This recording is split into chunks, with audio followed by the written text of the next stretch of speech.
কিভাবে আপনি অনলাইনে আয়কর জমা দিবেন? সরকার এখন নানা রকম ভাবে সুযোগ করে দিয়েছে ঘরে বসে আয়কর জমা দেওয়া।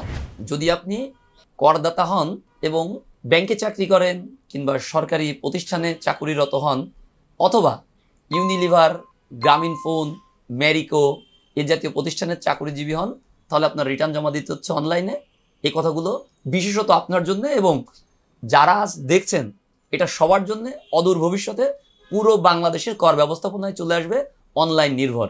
তো কিভাবে আপনি অনলাইনে আয়কর জমা দিবেন এই বিষয়ে কথা বলবো এখন। আপনি যদি অনলাইনে আয়কর রিটার্ন জমা দিতে চান তাহলে প্রথমেই আপনার যেটা করতে হবে সেটা হচ্ছে আপনার একটা সিম নিবন্ধিত হইতে হবে নিজের বায়োমেট্রিক দিয়ে। এটা যে ইটিন করার সময় যে নাম্বার ছিল সেটা হইতে হবে, এটা বাধ্যতামূলক না। আমি আবারও আপনাকে মনে করিয়ে দিচ্ছি, ইটিন যখন করেছিলেন তখন যে নাম্বারটা ছিল ওই নাম্বারটাও বাধ্যতামূলক না। আপনি চাইলে নতুন নাম্বার নিতে পারেন, নিজের বায়োমেট্রিক করা হইতে হবে এবং বায়োমেট্রিককৃত যে সিম নাম্বারটি থাকবে ওইটা দিয়ে প্রথমে আপনার এখানে রেজিস্ট্রেশন করে নিতে হবে। যখন আপনি রেজিস্টার্ড হয়ে যাবেন তখন লগ ইন করলেন। লগ ইন করার পর আপনি দেখবেন সেখানে থাকবে রিটার্ন জমা, একদমই বাম দিকে submission of return. Submission of রিটার্নে চলে যাবেন। সাবমিশন অফ রিটার্নে যাওয়ার পর আপনি দেখবেন যে ওইখানে বিভিন্ন রকম তথ্য চাচ্ছে, এই তথ্যগুলো আপনার দিতে হবে। এই কাজগুলো শুরু করার আগে যেটা আপনার জন্য খুবই জরুরি সেটা একবার আপনাকে জানিয়ে দেই। ধরে নেন আপনি রিটার্ন জমা দিচ্ছেন অফলাইনে, তাহলে আপনার কি কি লাগতো? যদি আপনি নতুন করদাতা হন তাহলে আপনার স্যালারি সার্টিফিকেট লাগতো, আপনার ব্যাংক স্টেটমেন্ট লাগতো এবং কি লাগতো? আপনার পিএফ বা অন্যান্য যে সকল ইনভেস্টমেন্ট আছে সেই সব ইনভেস্টমেন্টের কাগজপত্র এবং যদি আপনি পুরনো করদাতা হন তাহলে গত বছরের রিটার্নের কপিটা। এগুলো সব এক জায়গায় করে নিয়ে আপনাকে বসতে হবে, কারণ এইখানে যে তথ্যগুলো চাইবে এই তথ্যগুলো বেশিরভাগ নির্ভর করবে ওই কাগজগুলোর উপর। এবং যদি সম্ভব হয় এবং আপনার হাতে সময় থাকে তাহলে আপনি একটা ড্রাফট করে নিয়ে বসতে পারেন, তাহলে আপনার বুঝতে সুবিধা হবে। প্রয়োজনে আপনি অফলাইনে একটা রিটার্ন রেডি করে নিয়ে বসেন, যে যে তথ্য এখানে আছে সেইগুলো শুধু এখানে আপনি ইনপুট দিবেন, দেখবেন সহজ হয়ে যাচ্ছে সবকিছু। এখন ধরেন আপনি রিটার্ন পূরণ শুরু করলেন, তখন আপনি লগ ইন করার পর যখন প্রথম পেজ আসলো আপনি আপনার সব তথ্যগুলো পর করে দিয়ে দিলেন। এরপর আসলেন দ্বিতীয় পাতায়। দ্বিতীয় পাতায় এসে আপনার কি করতে হচ্ছে? আপনার ঘোষণা দিতে হচ্ছে যে আপনার আসলে কর রেয়াত আছে কিনা, ঢাকা শহরে বা মেট্রোপলিটন এরিয়াতে আপনার কোনো সম্পদ আছে কিনা, এই সকল রকম তথ্য দেওয়ার পরে আপনার আয়ের সকল রকম খাত উল্লেখ করার পরে চলে যাচ্ছে কোথায়? IT10B-তে। তার আগে চলে আসছে IT10BB, আপনার পারিবারিক খরচ। পারিবারিক খরচগুলো আপনি পর্যায়ক্রমিকভাবে সবকিছু দেওয়ার পরে নিয়ে চলে যাবে আপনাকে IT10B-তে, যেটাকে আমরা বলি সম্পদ বিবরণী বা ওয়েলথ স্টেটমেন্ট। সেখানে আপনি আপনার সকল বৃত্তান্তগুলো বলবেন। একদম প্রথমে বলবেন যে আপনার কি পরিমাণে জমি, কৃষি হোক আর অকৃষি হোক, এটা আপনি পারচেস করতে পারেন, এটা আপনি গিফট পেতে পারেন, এটা আপনি ইনহেরিটেন্স সূত্রে পেতে পারেন।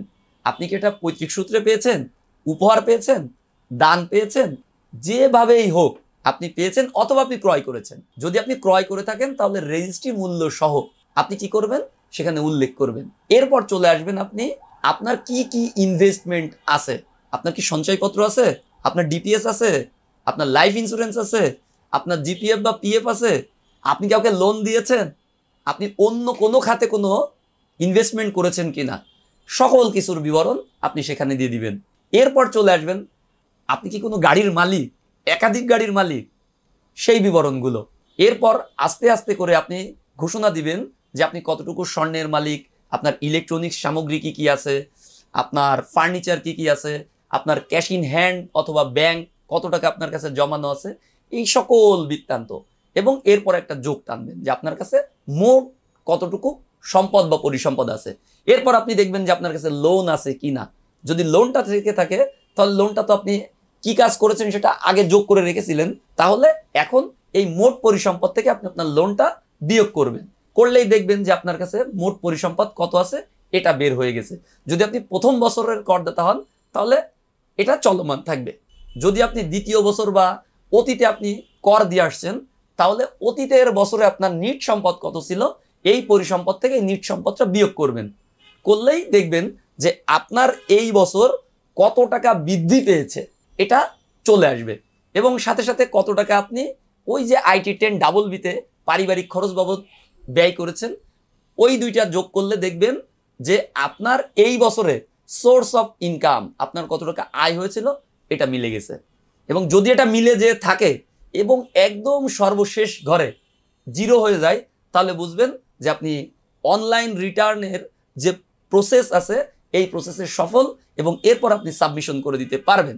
এর একটু পরেই গেলে দেখবেন যে আপনাকে বলছে যে আপনার জন্য কর আসছে এত টাকা।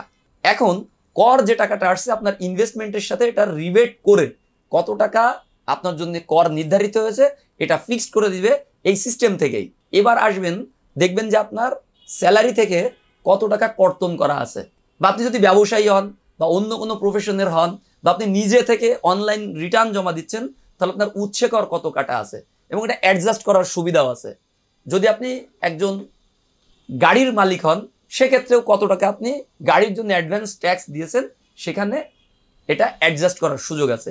এই অ্যাডজাস্ট করার পরে যদি কোনো ট্যাক্স পেয়েবল থেকে থাকে, ওইখানেই অপশন দেওয়া আছে যে আপনার কাছ থেকে অটোমেটেড চালানের মাধ্যমে ট্যাক্স নিয়ে নিবে। সরকার এখন নানা রকমভাবে সুযোগ করে দিয়েছে ঘরে বসে আয়কর জমা দেওয়া।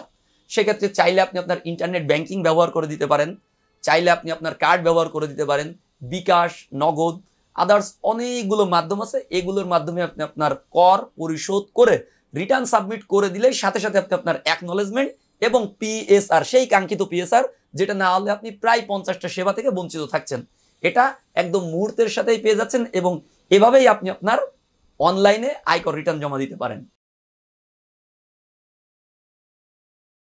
Double million offer, Walton fridge কিনে পেতে পারেন 20 লক্ষ টাকা, রয়েছে কোটি কোটি টাকার নিশ্চিত উপহার।